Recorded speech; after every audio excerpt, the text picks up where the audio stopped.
انشاءاللہ نا امید نہیں ہوں گے. اصل بات تو یہ ہے. اب شمون آپ دیکھیے، آپ ظاہر ہے کہ لوگوں سے روز ملتے ہیں، بات کرتے ہیں، مگر کہا جاتا ہے پاکستان کا ایک بڑا نمبر 13 لاکھ پاکستانی بچے جو ہیں وہ پاکستان سے جا چکے ہیں. برین ڈرین ہے، جو پڑھ کے آتا ہے باہر سے وہ یہاں کام نہیں کرنا چاہتا، جو یہاں زیادہ پڑھ لیتا ہے وہ باہر چلا جاتا ہے.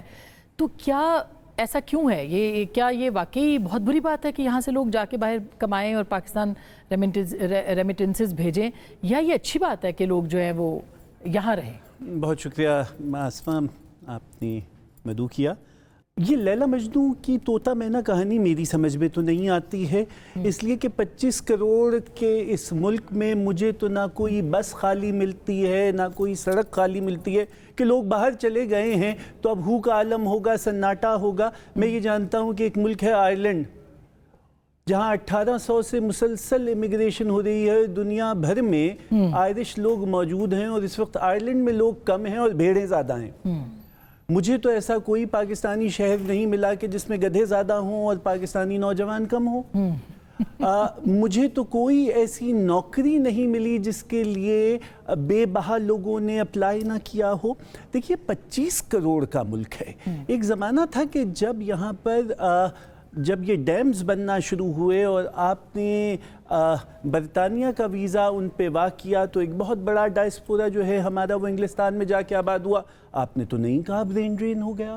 پھر ہمارے ہاں ایک دبئی چلو مہم 74 میں چلی تھی ذوالفقار علی بھٹو صاحب کی، جس کو ہم نے اپنی اقتصادیات کا سنہرا دور کہا تھا کہ اس کی بنا پہ ہمارا بہت زیادہ جو بیرون ملک پاکستانی ہیں وہ زر مبادلہ بھیجتے ہیں جس سے ہمارے بجٹ میں خاطر خواہ اضافہ ہوتا ہے. ہم نے تو نہیں کہا برین ڈرین ہو گیا.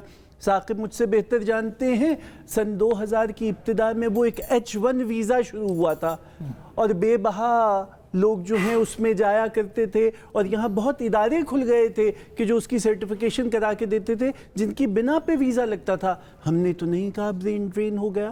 یہ آج ہی ایسا کیوں ہے کہ آپ ایک انتہائی قنوطیت کی تصویر جو ہے وہ دیوار پہ آویزاں کرنا چاہتے ہیں؟ ذرا سوچئے، از اٹ بائی ڈیزائن اور بائی ڈیفالٹ؟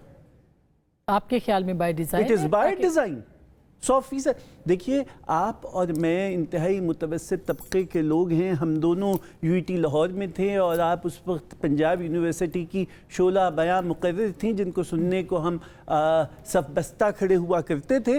ہم سب متوسط طبقے کے تھے، اسی ملک میں رہے، سرکاری اسکولوں کے پڑھے ہوئے، سرکاری اسکول سے پڑھ کے نکلے، اسی اسکول میں تھے. اس وقت 26 یونیورسٹی سارے ملک میں ہوتی تھیں.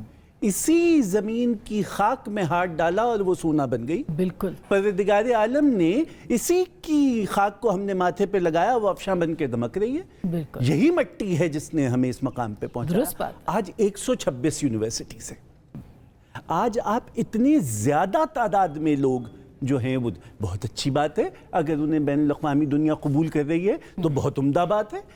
میں جانتا ہوں کہ جب میں ڈبلن آئرلینڈ میں پہنچا تو بہترین ڈاکٹرز جو تھے پاکستان کے تھے. میرا سر فخر سے بلند ہوا.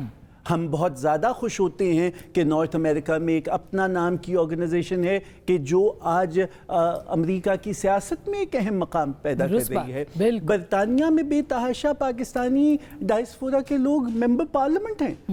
تو کیا آپ اس کو ایز اے سکسیس سٹوری لیں گے؟ یہ تو دیکھنے کا معیار ہے. آپ نے ذرا نم ہو تو یہ مٹی بڑی زرخیز ہے ساقی کی بات کی.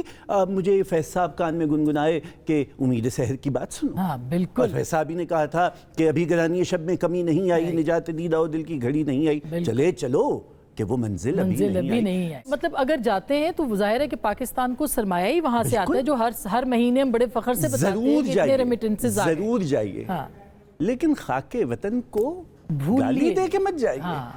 تہمت لگا کے ماں پہ جو دشمن سے داد لے، ایسے سخن فروش کو مر جانا چاہیے.